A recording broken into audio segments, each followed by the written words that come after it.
Assalamualaikum warahmatullahi wabarakatuh.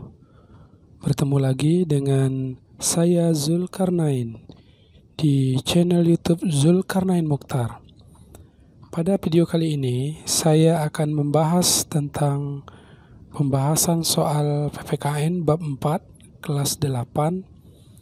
Pada video sebelumnya saya sudah membahas bagian pertama. Pastikan teman-teman sudah melihatnya.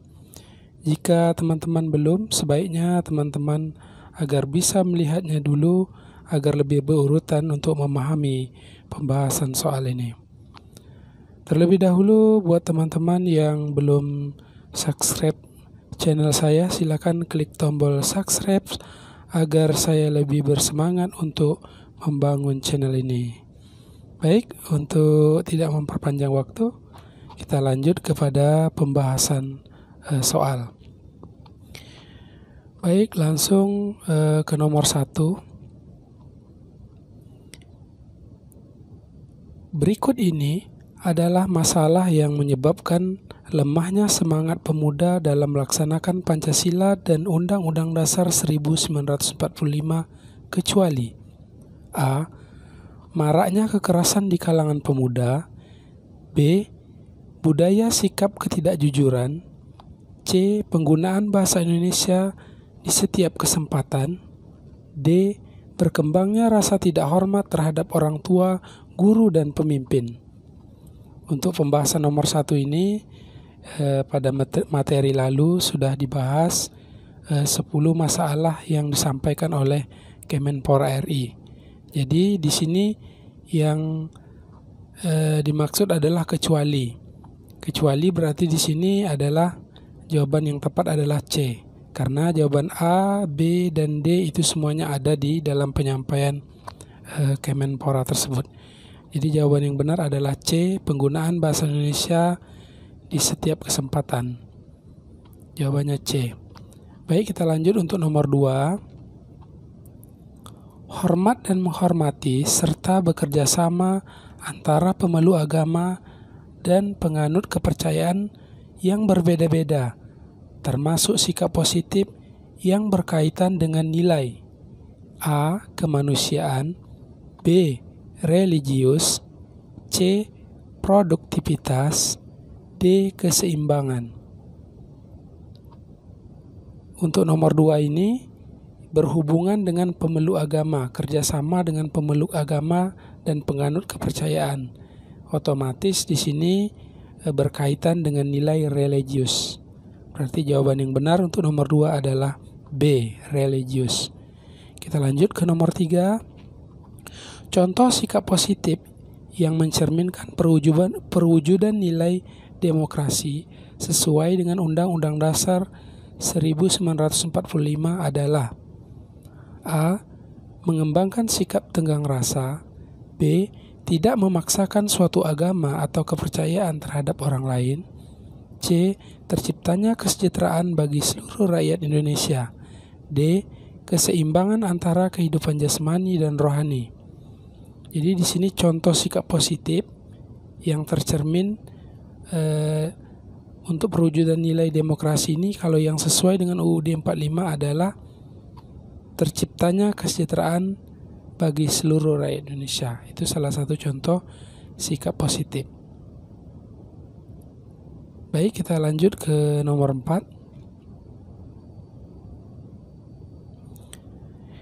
Setiap warga negara memiliki hak dan kewajiban dan kedudukan yang sama di depan hukum. Hal itu adalah perwujudan dari nilai A. Demokrasi, B. Religius, C. Ketaatan hukum, D. Kesamaan derajat. Jadi pertanyaan ini menanyakan tentang kedudukan di depan hukum. Berarti itu perwujudan dari nilai.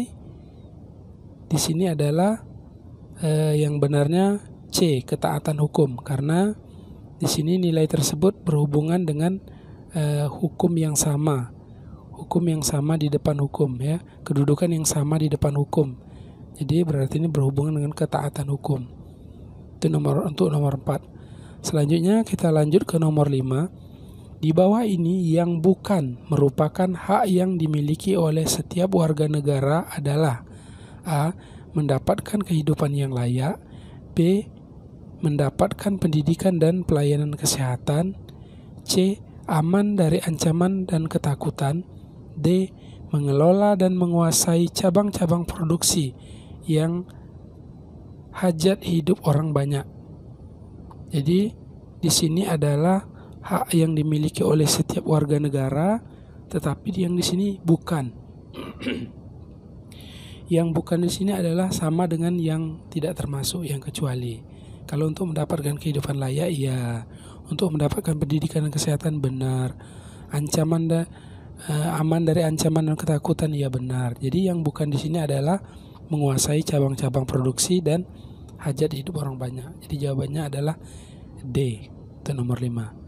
Kita lanjut ke nomor 6. Contoh perilaku yang menunjukkan perasaan bangga sebagai warga negara Indonesia adalah A.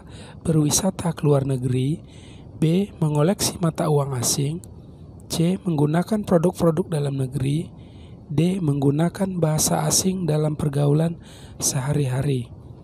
Jadi contoh perilaku yang menunjukkan perasaan bangga terhadap warga negara yang tepatnya adalah menggunakan produk-produk dalam negeri. Kalau yang A ini berwisata ke luar negeri, berarti kita tidak ada contoh perilaku sebagai bangga. Mengoleksi mata uang asing juga bukan. Menggunakan bahasa asing dalam pergaulan sehari-hari juga tidak. Jadi menggunakan produk-produk dalam negeri itu adalah contoh dari perasaan bangga sebagai warga negara Indonesia. Kita lanjut nomor 7. Yang bukan termasuk keunggulan yang dimiliki oleh bangsa Indonesia dibandingkan negara lain adalah A. Penduduk yang jumlahnya cukup besar, B. Keanekaragaman dalam berbagai aspek, C. Letak wilayah yang strategis, D. Sejarah bangsa Indonesia yang lumayan lama dalam peradaban dunia. Jadi untuk nomor 7, yang bukan termasuk keunggulan yang dimiliki oleh bangsa Indonesia dibandingkan dengan negara lain. Berarti ini yang bukan.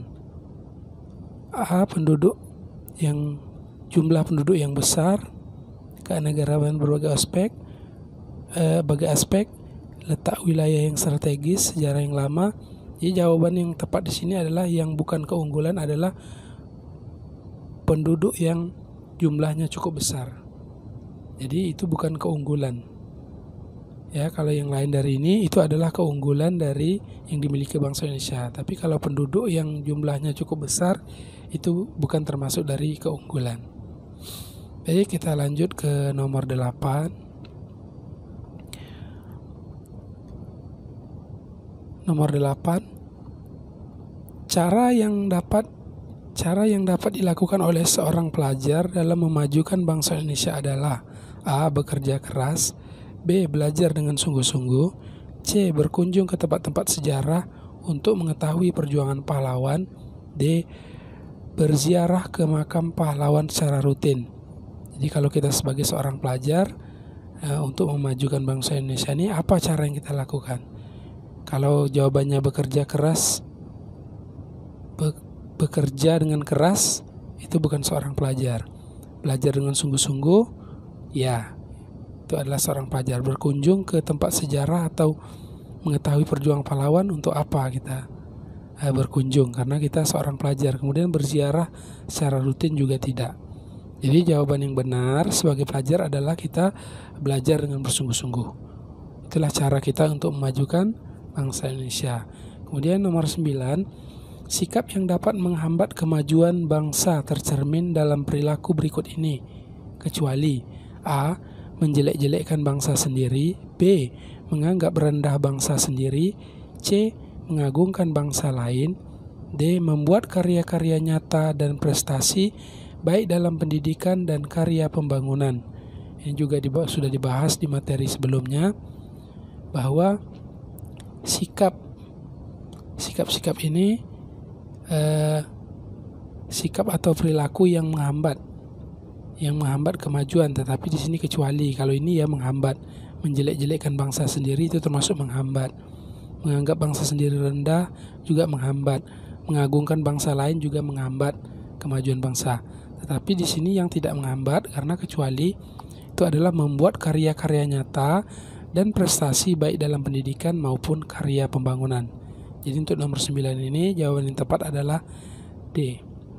Kita lanjut nomor 10. Langkah yang tepat apabila kamu menerima sebuah berita melalui media sosial adalah. Ini juga sudah dibahas. Apa langkahnya? Pilihannya A. Langsung menyebarkannya. B. Bertanya ke guru atau orang yang lebih atau ke orang yang dewasa tentang berita tersebut. C. Mengubah berita tersebut dan menyebarkannya. D. Membicarakan dengan teman sebaya. Jadi untuk nomor 10 ini adalah berhubungan dengan hoak. Jadi apabila kita menerima sebuah berita dari media sosial, bagaimana tanggapan kita sebagai seorang siswa? Kira-kira begitu maksud dari pertanyaan nomor 10 ini. Jadi apakah kita langsung menyebarkannya atau bertanya dulu atau mengubah lalu menyebarkannya atau membicarakan dengan teman sebaya? Jawaban yang tepat di sini adalah B. Bertanya kepada guru atau orang yang dewasa tentang berita tersebut. Jadi jawaban yang tepat itu adalah B. Baik, demikian sudah kita bahas 10 soal. Mudah-mudahan teman-teman lebih semangat untuk belajar. Jangan bermalas-malasan. Silakan kita belajar dulu sebelum orang lain mengejar kita. Ketika orang lain sedang bermalas-malasan, kita harus lebih dahulu untuk maju dari orang-orang lain. Baik, setelah sudah 10 soal, mudah-mudahan dengan 10 soal ini ada manfaatnya. Lebih dan kurang saya mohon maaf. Kita tunggu video-video selanjutnya. Lebih dan kurang saya mohon maaf. Assalamualaikum warahmatullahi wabarakatuh.